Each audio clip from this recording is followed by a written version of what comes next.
कमीना। क्या हुआ? सेकंड लीड बोल रहा था, एक डायलॉग भी नहीं है तेरा, एक्स्ट्रा बना दिया तुझे। वेट तो करो, इंटरवल से पहले पूरा सॉन्ग है मेरा। Wait and watch. देखता हूँ, अगर नहीं आया ना तो छोड़ूंगा नहीं साले को। चुप करो, सब लोग सुन लेंगे। सर जी, मूवी तो अच्छी चल रही है। लोग भी एंजॉय कर रहे हैं।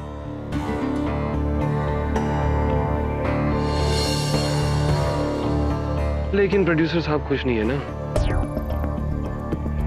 वो तो बैठे हुए वहां अकेले मुंह लटका के। नहीं सर जी, रिलीज का टेंशन होगा, और आप टेंशन मत लीजिए, एकदम रिलैक्स हो जाइए, क्योंकि अपनी पिक्चर तो हिट है।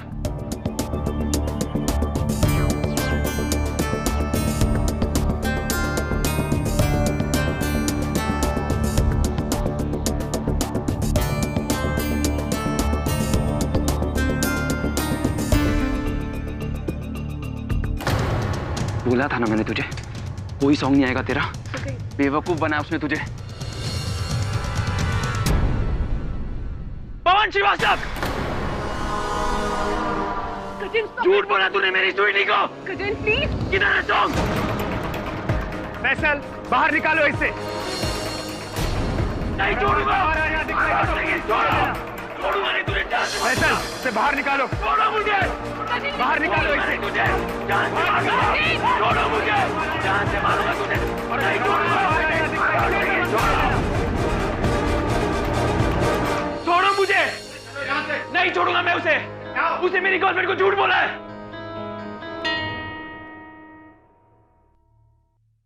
पागल हो गए तुम? दिमाग खराब हो गया तुम्हारा?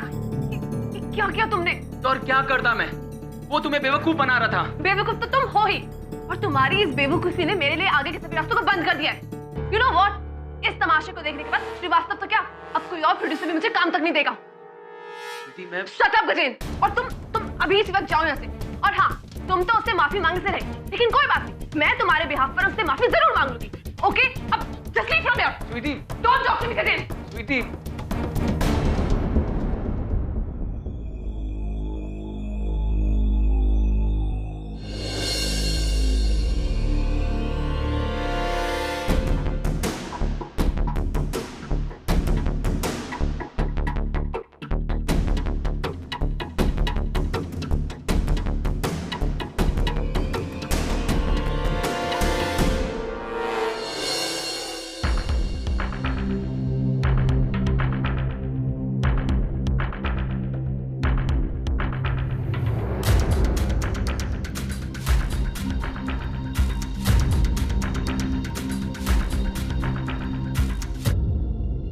सर जी, ये प्रोड्यूसर साहब अकेले क्यों बैठे हैं?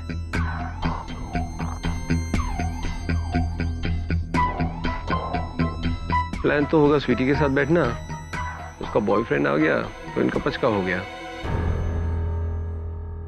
ये लड़कियों का चक्कर ना किसी दिन श्रीवास्तव को ले डूबेगा।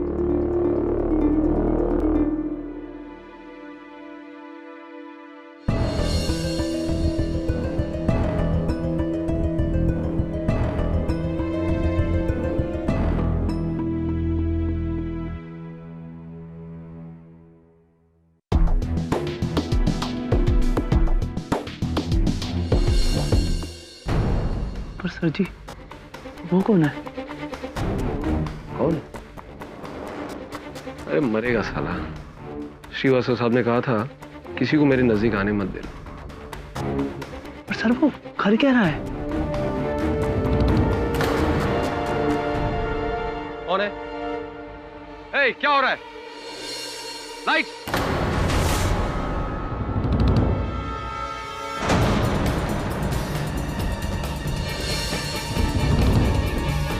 सर ये वही है जो झगड़ा कर रहा था, वही है सर ये। फैजल, पकड़ो इसे। पवन जी, अरे इसने पवन जी का खून कर दिया इसने।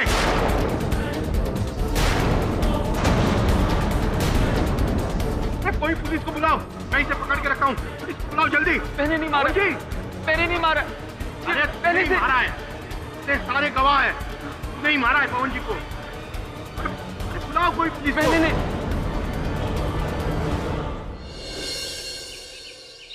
वरुण मेरे दोस्त, एक बहुत ही खूबसूरत केस आ रहा है हमारे पास। खूबसूरत केस? हाँ, खूबसूरत केस। तकरीबन 5 फीट 6-7 इंच हाइट, सर पे shades, short dress, high heels. खूबसूरत केस। सर, आप किसकी बात करें? उसकी। उसकी किसकी? वो जो दरवाजे के पीछे है। सर, दरवाजे के पीछे कोई नहीं। कम इन।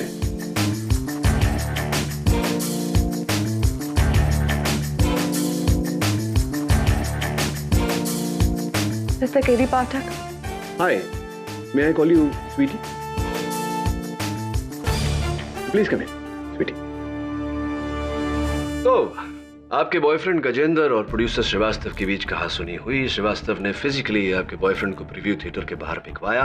कुछ समय बाद आपके बॉयफ्रेंड श्रीवास्तव की डेड बॉडी उनके मृत शरीर के ऊपर पाए गए। हाथ में सिरिंज लेकर आप चाहती हैं कि मैं ये केस लड़ूं। जी। क्यों आपको इतना विश्वास है कि गजेंद्र बेगुनाह है? क्योंकि गजेंद्र गुस्से में आकर किसी को धमकी तो दे सकता है, लेकिन किसी का खून नहीं कर सकता। वो ऐसा इंसान है ही नहीं। इंसान अक्सर इंसान जैसा होता है वैसा दिखता नहीं, और जैसा दिखता है वैसा होता नहीं। इंसान का क्या है, वो कब क्यों क्या कर ले कुछ समझ में ही नहीं आता। कितना समय से जानती हैं आप गजेंद्र को? मैं गजेंद्र को इतने सालों से जानती हूँ कि मैं इतना श्योरिटी के साथ कह सकती हूँ कि वो किसी का खून नहीं कर सकता। आप एक बार उससे मिल तो लीजिए, आपको खुद विश्वास हो जाएगा कि उसने खून नहीं किया है।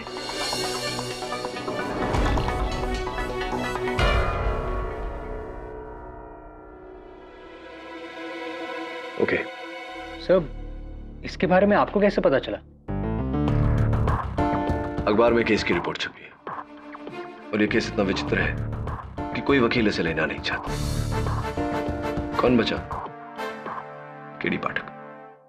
केडी साहब, मैं सिर्फ इतना कह सकता हूँ कि मैं स्वीटी से बहुत प्यार करता हूँ, और ऐसा कोई काम नहीं करूँगा जो मुझे उससे दूर ले जाए। और आप ही सोचिए, अगर मैं उन्हें मारना चाहता तो सबके सामने झगड़ा कर कर अपने लिए मुसीबत क्यों मोल लेता? गए क्यों थे श्रीवास्तव के घर? क्या करने गए थे? मुझे बाद में अपनी गलती का एहसास हुआ, और स्वीटी के खातिर मैं उनसे माफी मांगने गया। वहां जाकर जब मैंने देखा,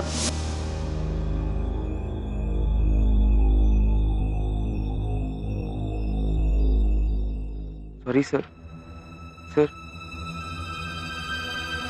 सर, सर, राइट।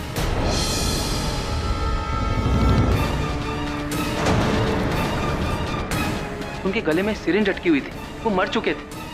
मैं सिरिंज निकाल ही रहा था, उतने में लोगों ने मुझे पकड़ लिया। सर प्लीज मेरा यकीन कीजिए, मैंने उन्हें धमकी जरूर दी, लेकिन मैं किसी का खून नहीं कर सकती। मुझे हिंसा से सख्त नफरत है। जज साहब, सुंदर तो नहीं कहूंगा, लेकिन हाँ, ये बहुत ही सिंपल सा केस है। प्रोड्यूसर पवन श्रीवास्तव की फिल्म के प्रीव्यू के दौरान मुलजिम गजेंद्र वर्मा ने सबके सामने अपने गुस्से की आवाज में प्रोड्यूसर श्रीवास्तव को जान से मारने की धमकी दी।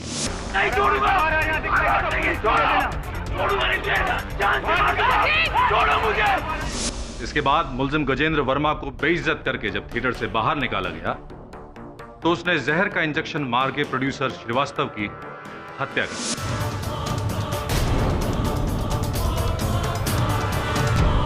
जैसा गजेंद्र एक केमिस्ट रह चुका है, वो अच्छी तरह से जानता है कि कौन सा जहर कितनी मात्रा में दिए जाने से इंसान की तुरंत मौत हो सकती है।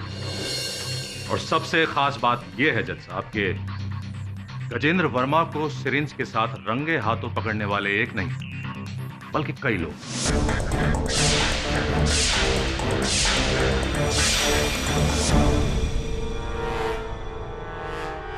भरद्वाज, आपकी दलील के अनुसार गजेंद्र निश्चय बना कर गए थे श्रीवास्तव जी को मारने का।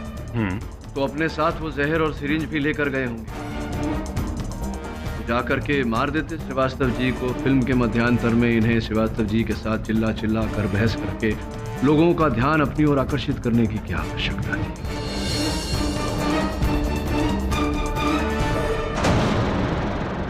केडी साहब, ये तो आप और आपका क्लाइंट गजेंद्र ही बेटर जानता होगा। बहरहाल ये भी हो सकता है कि जब गजेंद्र को बेइज्जत करके बाहर निकाला गया तो वो जहर और सिरिंज लेकर आया होगा और प्रोड्यूसर श्रीवास्तव को मार दिया होगा। होने को तो कुछ भी हो सकता है भरद्वाज साहब, लेकिन ऐसा हुआ नहीं है। और पुलिस जांच के अनुसार गजेंद्र ने थिएटर के आसपास किसी भी केमिस्ट किसी भी प्रकार का जहर या कोई सिरिंज नहीं खरीदी। मुद्दा ये नहीं है केडी साहब कि गजेंद्र जहर और सिरिंज घर से लेकर आया या केमिस्ट। मुद्दा ये है कि गजेंद्र को श्रीवास्तव का खून करते हुए कई लोगों ने देखा है। भरद्वाज साहब, अक्सर जो होता है वो दिखता नहीं, और जो दिखता है वो होता नहीं। इस केस में भी ऐसा ही है यार। मेरे मुवक्किल का ये कहना है कि वो श्रीवास्तव जी की गर्दन में सिरिंज डाल नहीं रहे थे, उसे निकाल रहे थे। केडी साहब, ये हकीकत तो नहीं हो सकती। हाँ, आपके द्वारा बनाई गई एक बहुत ही सुंदर कहानी जरूर हो सकती है जिस पर कोई भी भरोसा नहीं करेगा। ये अदालत तो बिल्कुल भी नहीं। बस थोड़ी सी प्रतीक्षा कीजिए भरद्वाज साहब, इस कहानी को मैं वास्तविकता में बदल दूंगा। योर ऑनर, मैं डायरेक्टर कमलेश खन्ना को कटघरे में बुलाने की अनुमति चाहता हूँ। इजाजत है? श्री कमलेश खन्ना, आप इस चलचित्र के निर्देशक हैं? जी हाँ। ये बताइए कि इस फिल्म के प्रीव्यू के दौरान किसी व्यक्ति को हॉल में अंदर आते देखा, विशेषकर मध्यांतर के बाद?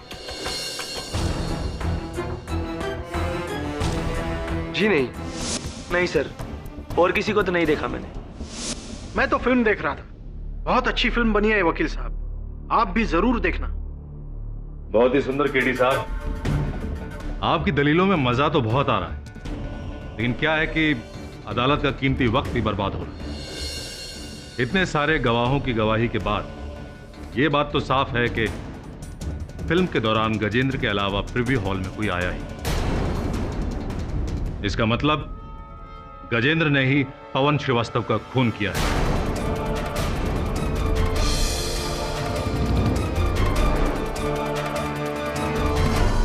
इतनी जल्द नतीजे पर पहुंचने से पहले भरद्वाज साहब जरा सोच लीजिए कि ये किसी मासूम की जिंदगी का सवाल है।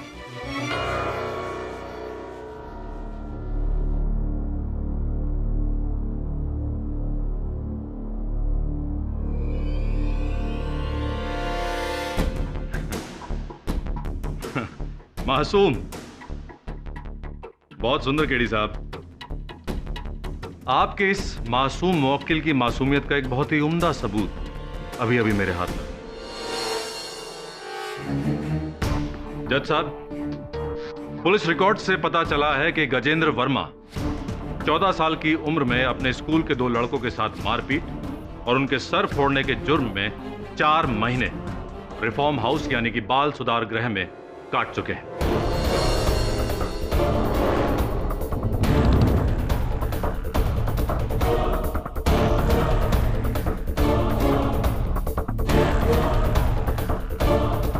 और उससे भी सुंदर बात यह है कि बाल सुधार गृह से निकलने के बाद भी जनाब सुधर नहीं पाए। सर प्लीज मेरा यकीन कीजिए, मैंने उन्हें धमकी जरूर दी, लेकिन मैं किसी का खून नहीं कर सकता। मुझे हिंसा से सख्त नफरत है।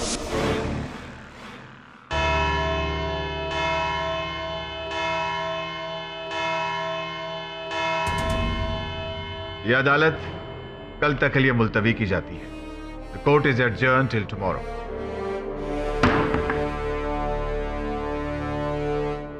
हर कोई जानता है जितना मैं हिंसा से नफरत करता हूं उससे कहीं ज्यादा झूठ से नफरत है मुझे। क्या सोचकर झूठ बोला तुमने मुझे गजेंद्र? क्या कहा था तुमने? हिंसा से मुझे नफरत है।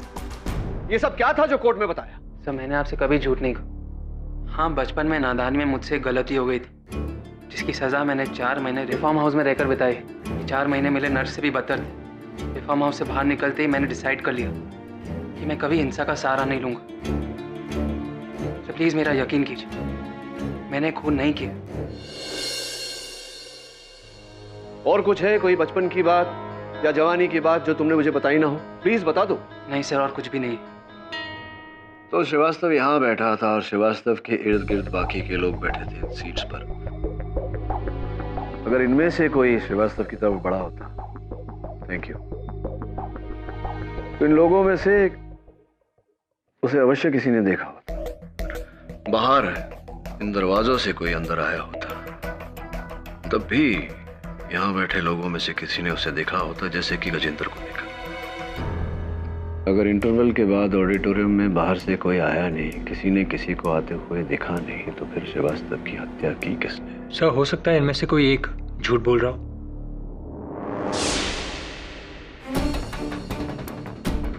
अरुण, आज अपने ऑफिस में कोई आया था? आज नहीं सर।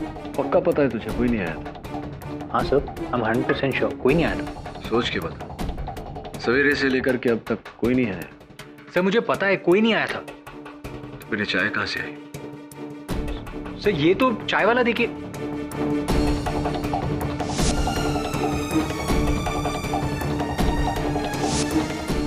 एग्जैक्टली।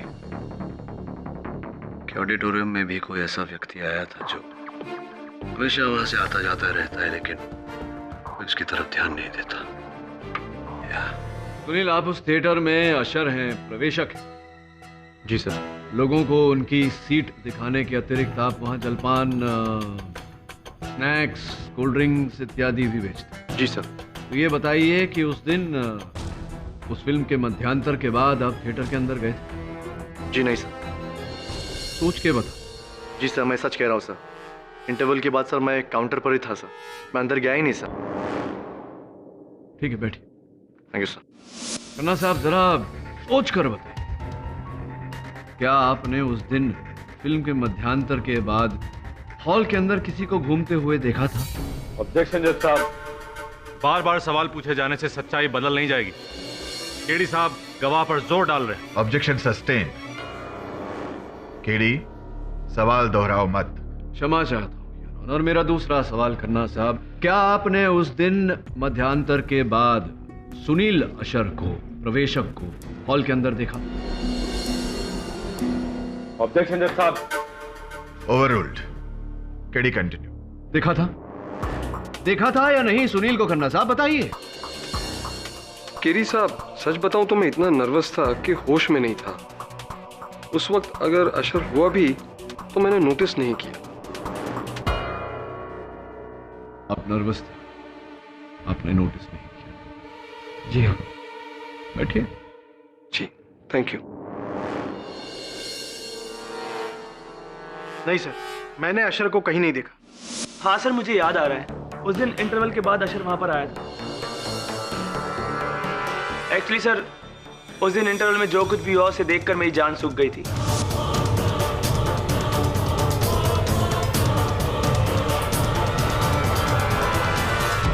और झगड़ा खत्म होते होते इंटरवल खत्म हो गया और मूवी भी शुरू हो गई थी सर। और मुझे प्यास लगी थी, लेकिन मैं बाहर जा नहीं पाया, इसलिए मैंने चारों तरफ नजर घुमाई और वहां मैंने अशर को पाया।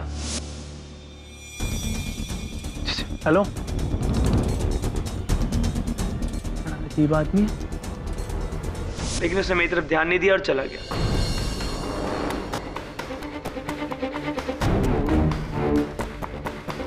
कहाँ चला गया? सर शायद पीछे की तरफ गया होगा। एक्चुअली मैंने ध्यान नहीं दिया। साहब, मैंने पहले भी कहा मैं नहीं था।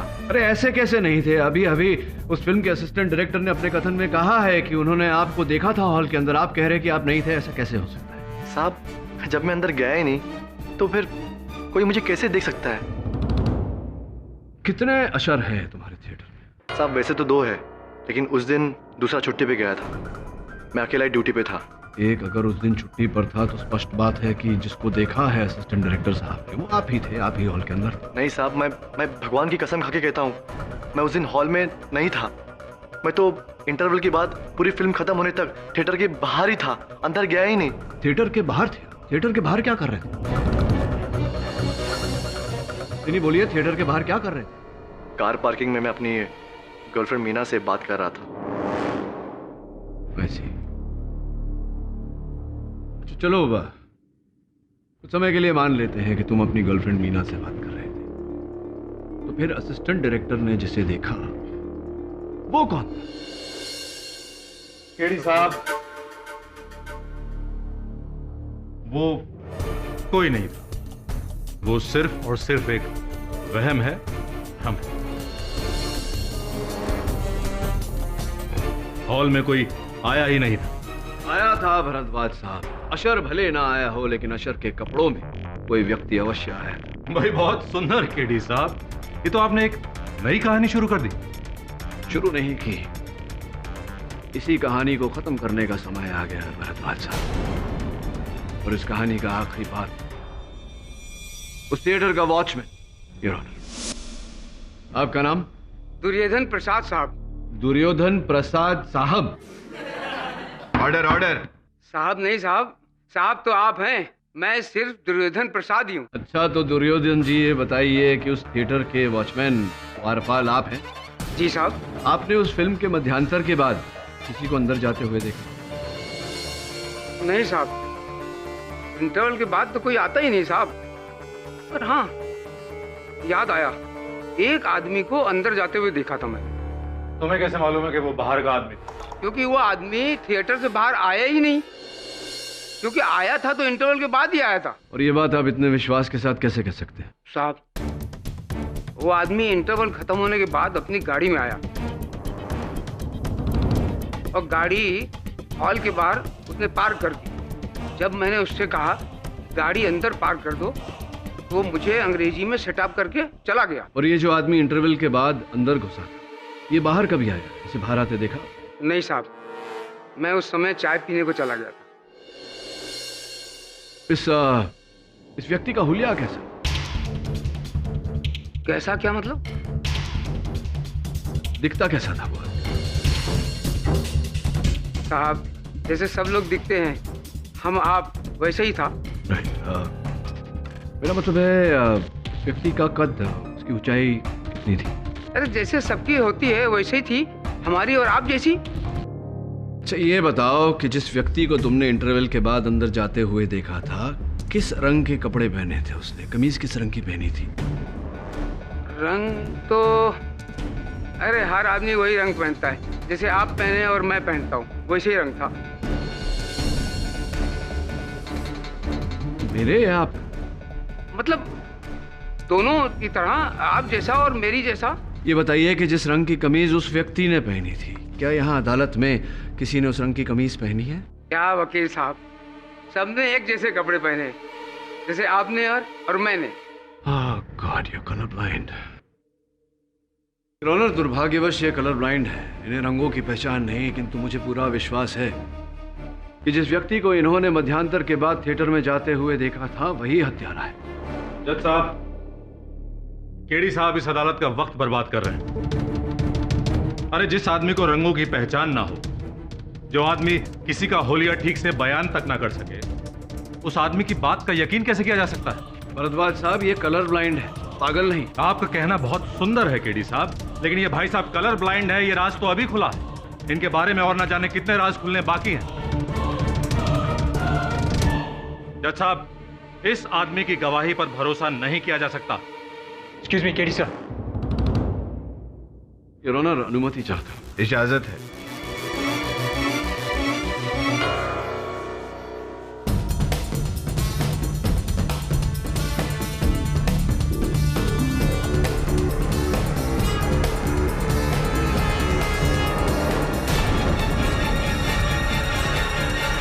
खान साहब आइए, पधारिए कटघरे में।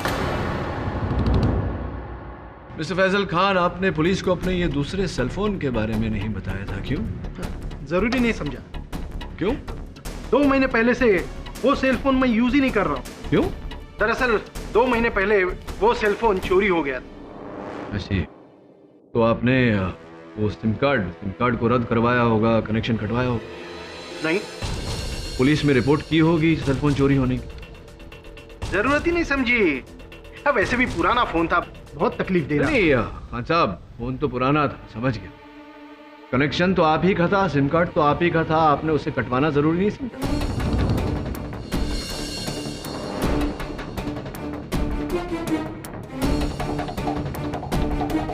आप जानते हैं आपके उसी सिम कार्ड से पिछले 2 महीने में कितने फोन किए गए? ये होंगे, मुझे क्या, मेरे सिम कार्ड में तो बैलेंस ही नहीं था, मुझे कौन सा नुकसान। अब इसमें आपका क्या नुकसान हुआ है ये तो समय ही बताएगा खान साहब। वैसे कहाँ चोरी हो गया था आपका ये सेलफोन? शूटिंग के वक्त खो गया। हो गया? समय पहले आपने बोला चोरी हो। किसी ने निकाल लिया होगा या कहीं पॉकेट से गिर गया होगा, मुझे क्या पता। सर जी, आपको शूटिंग के टेंशन के बारे में कुछ पता नहीं, जान हलक में अटकी रहती है। साहब, केडी साहब इस आदमी के दूसरे सेलफोन के बारे में पूछ के पता नहीं क्या प्रूव करना चाहते हैं। केडी, आपको इस आदमी पे शक है? योर ऑनर, मुझे तो शक भरद्वाज साहब पर भी है। मतलब क्या आपका? मतलब ये भरद्वाज साहब की मुझे शक है कि आप मुझे भटकाने की कोशिश कर रहे हैं, लेकिन योर ऑनर मैं ये साबित कर दूंगा कि खान साहब के खोए हुए सेलफोन या चोरी किए गए सेलफोन और इस हत्या के केस के बीच गहरा ताल्लुक है। Your honour, the defence request for a 2-hour interview. यह अदालत 2 घंटे के लिए स्थगित की जाती है।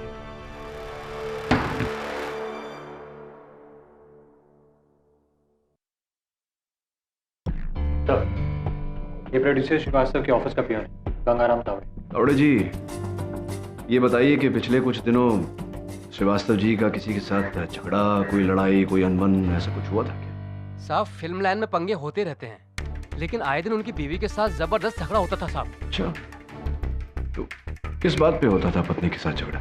वो लड़कियों को लेकर शक करती थी, जरा सी बात पे ऑफिस में पहुंच जाती थी, सबके सामने उनको उल्टा सीधा बोलती थी, उनके फोन चेक करती थी और फोन के बिल भी चेक करती थी, और तो और साहब हमको पैसे देती थी उन पर नजर रखने के लिए, और वो कहाँ जाते हैं, किससे मिलते हैं और कौन कौन लड़की उनके साथ घूमने जाती है।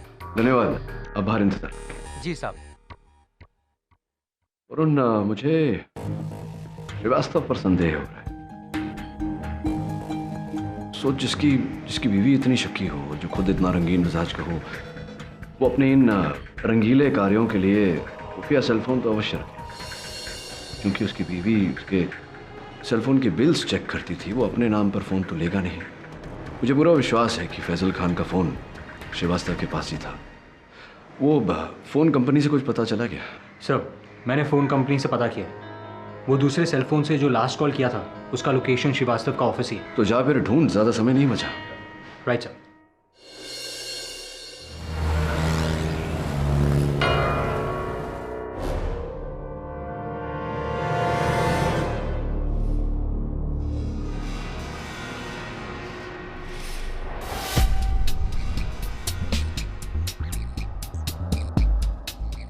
साहब जल्दी कीजिए।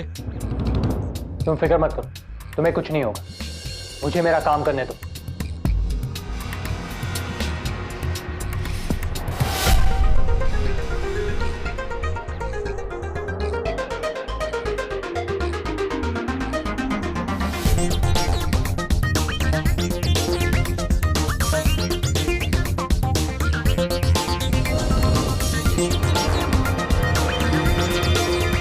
साहब जल्दी कीजिए, नहीं तो मेरी नौकरी चली जाएगी अगर किसी ने देख लिया तो। वहीं पे खड़े रहो।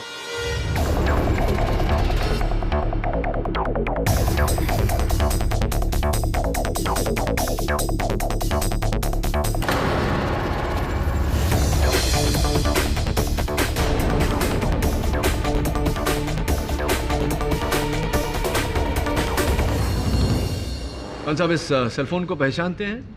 पहचानते होंगे, आप ही का है। जी।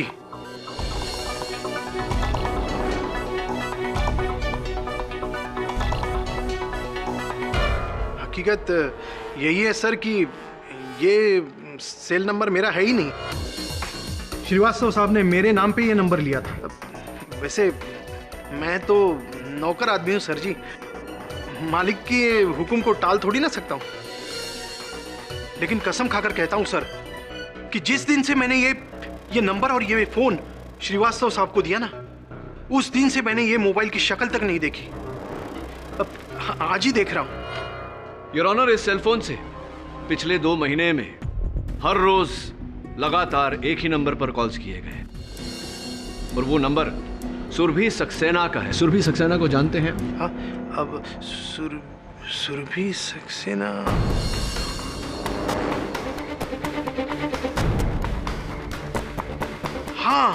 हाँ, वो उन्होंने कुछ साल पहले श्रीवास्तव साहब की एक फिल्म में सेकंड हीरोइन का काम किया था। राइट।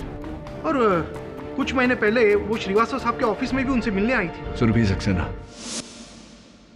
सुरभि जी, कृपया कर अदालत को बताइए कि आप फिल्म प्रोड्यूसर पवन श्रीवास्तव को कैसे जानती थी? जी, कुछ साल पहले मैंने उनकी फिल्म में काम किया था। कुछ 2 महीने पहले आप उनके दफ्तर गई थी उनसे मिलने? जी बिल्कुल मिली थी।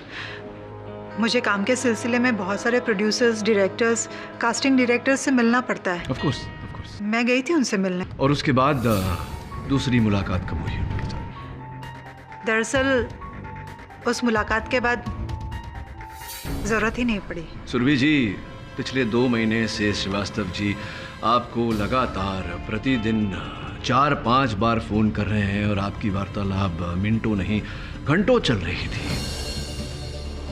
आप झूठ क्यों बोल रही हैं कि आपकी बात ही नहीं हुई उनके साथ? प्लीज सच बताइए। जी, दरअसल मैं और पवन बहुत जल्द शादी करने वाले थे।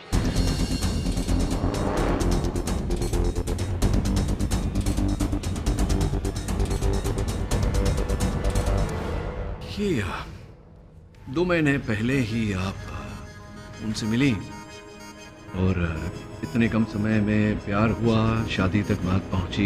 ये क्या किस्सा है, जरा विस्तार में समझाइए। एक्चुअली कई साल पहले मैंने पवन की एक फिल्म की थी और देखते ही देखते हम दोनों एक दूसरे के बहुत करीब आ गए और पवन ने एक दिन मुझसे शादी करने का फैसला कर लिया। लेकिन मेरे पति की जिद के कारण मुझे मुंबई और ये फिल्म इंडस्ट्री छोड़नी पड़ी और उसके बाद पवन से भी कांटेक्ट छूट गया। लेकिन कुछ महीने पहले मेरे पति की डेथ के बाद मैं वापस मुंबई आ गई और फिर से फिल्मों में काम करने की सोची और इसी सिलसिले में एक बार फिर मेरी मुलाकात पवन से हुई।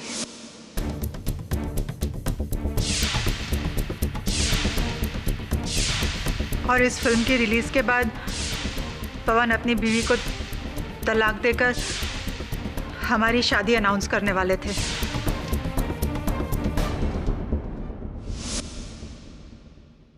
सुरभि जी, आपके पतिदेव के निधन पर हम शोक जताते हैं। और कौन कौन है आपके परिवार में? जी, मेरा बेटा भूषण। भूषण को आपके इस विवाह से कोई आपत्ति या कोई एतराज तो नहीं? नहीं, बिल्कुल नहीं। इनफैक्ट भूषण और पवन एक दूसरे को बहुत पसंद करते थे। तो इस समय क्या व्यस्तता है आपके सुपुत्र की, क्या करते हैं? जी, वो एक NGO रन करता है। अभी ब्लड डोनेशन कैंप में बिजी है। He is a social worker.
Hi. Hi. बड़ी सफाई से आप इंजेक्शन का इस्तेमाल करते हैं। रोज का काम। अच्छा, मिस्टर भूषण श्रीवास्तव, राइट? जी नहीं, मैं भूषण सक्सेना हूँ। श्रीवास्तव नहीं है? जी नहीं, मैं सक्सेना हूँ। गुस्सा क्यों हो रहे हैं? श्रीवास्तव नाम से कोई नफरत है क्या आपको? क्या बकवास कर रहे हैं आप? मैं बकवास नहीं कर रहा हूँ, नफरत तो होगी ना, इसलिए तो आपने मिस्टर पवन श्रीवास्तव को।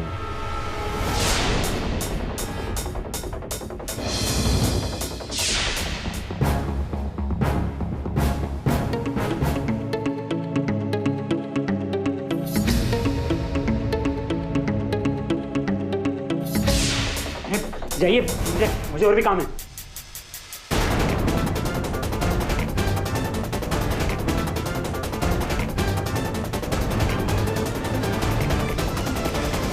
योर ऑनर, अपनी फिल्म की स्क्रीनिंग की रात, हत्या की रात, श्रीवास्तव जी को किसी का इंतजार था और जिस व्यक्ति का वो इंतजार कर रहे थे वो नहीं चाहते थे कि वहां उपस्थित लोगों की नजर उस पर पड़े, इसीलिए वो पीछे की रो में अकेले बैठे हुए थे। श्रीवास्तव जी के जीवन का सबसे बड़ा रहस्य सुरभि सक्सेना थी, या यूं कहिए उनके सुपुत्र भूषण। और भूषण को ही उन्होंने वहां बुलाया था मुलाकात करने के लिए, उनके और सुरभि जी की शादी के बारे में बताने के लिए। भूषण के इतिहास को टटोलने के बाद हमें पता चला कि लिटरेचर में एमए करने के बावजूद उनकी दिलचस्पी समाज सेवा में थी। कई blood donation camps, medical camps का वो हिस्सा बने थे। इसीलिए योर ऑनर, उन्हें दवाइयों और सिरिंजेस का बहुत तजुर्बा था और इसी जानकारी के आधार पर मैंने उनका पीछा करवाया।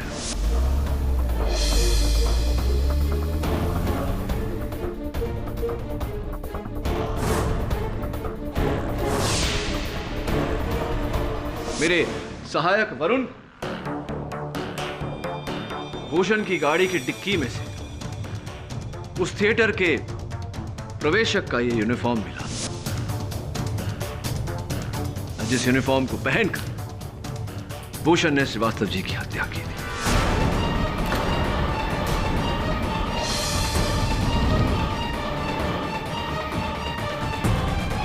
केडी साहब, केडी साहब,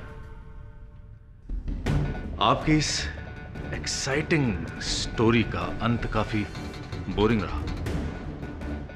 भूषण की कार की डिक्की में अशर के कपड़े मिल जाने से भूषण कातिल साबित नहीं हो जाता। वो कपड़े वहां कोई और भी रख सकता था भूषण को फंसाने के लिए। भरद्वाज साहब, कहानी अब तक खत्म नहीं हुई, पिक्चर अभी बाकी है मेरे दोस्त। आप भूल गए कि हमारे पास एक चश्मदीद गवाह भी है।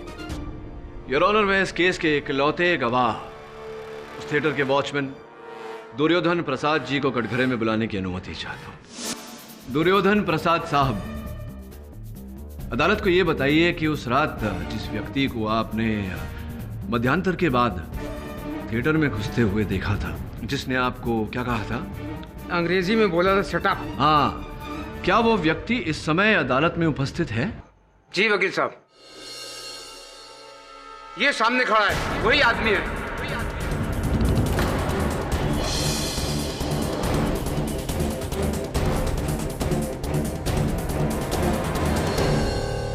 योर ऑनर, जब से मेरी माँ ने उस पवन श्रीवास्तव से शादी करने का फैसला लिया था, तभी से मेरे दिल में नफरत का बीज पनपने लगा। बहुत साल पहले उसने मेरी माँ को धोखा दिया था और आज फिर जब उसे अपनी जरूरत पड़ी तो वो मेरी माँ से शादी करने के लिए आ गया। मैं अपनी माँ की जिद को अच्छी तरह जानता था, इसलिए मैंने कभी उन्हें जाहिर नहीं होने दिया कि मुझे इस शादी से कोई भी एतराज है। लेकिन दिल ही दिल में मैं उसके लिए नफरत बढ़ाता जा रहा था और ये नफरत की इंतहा थी कि जब मुझे पता चला कि इस फिल्म के बाद श्रीवास्तव और मेरी माँ अपने संबंधों को दुनिया के आगे जाहिर करने वाली, और तभी मैंने सोच लिया कि इस फिल्म की स्क्रीनिंग के बीच में ही मैं उसे खत्म कर दूंगा। श्रीवास्तव ने मुझे इस फिल्म की स्क्रीनिंग के लिए बुलाया था। मैं आया तो था, लेकिन इंटरवल के बाद। अरे साहब जी, वो आपने गाड़ी बाहर पार्क कर दी है। साहब जगह अंदर बहुत है, अंदर खड़ी कीजिए ना। शराब अंग्रेजी में शराब। तो फिर उसके बाद मैंने अपनी जैकेट के नीचे अशर के कपड़े पहन लिए थे।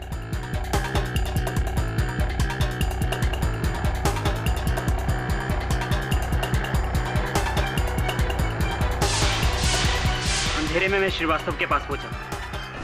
इससे पहले कि श्रीवास्तव कुछ समझ पाता, मैंने उसके गले में इंजेक्शन उतार दिया। जैसा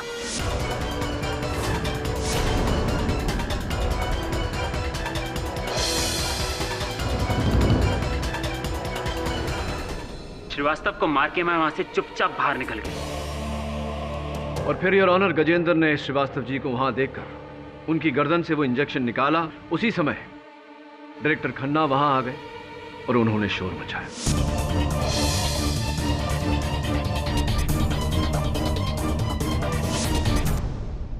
The defense rests, Your Honor. तमाम गवाहों और सबूतों को मद्देनजर रखते हुए यह अदालत गजेंद्र वर्मा को निर्दोष पाते हुए उसे बाइज्जत बरी करने का हुक्म सुनाती है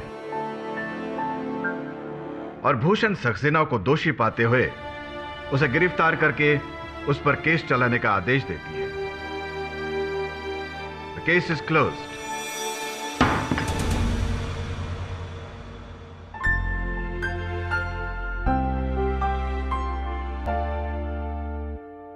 हाँ भरद्वाज साहब, कैसा लगा इस कहानी को हकीकत का रूप लेते देख? मजा आया या नहीं? हाँ, बहुत ही सुंदर ढंग से लकी रहे केडी साहब। अच्छा, अगर वो अशर के कपड़े जला देता तो आप कभी भी उस तक पहुंच नहीं सकते थे। बहुत पुरानी कहावत है भरद्वाज साहब कि गुनहगार कोई ना कोई चूक अवश्य करता है, बस ढूंढने वाले की नजर चाहिए। जो चुप रहेगी जुबान है खंजर, लहू बोलेगा आस्तीन का। For more updates, subscribe to our channel, click the show links and enjoy watching the videos.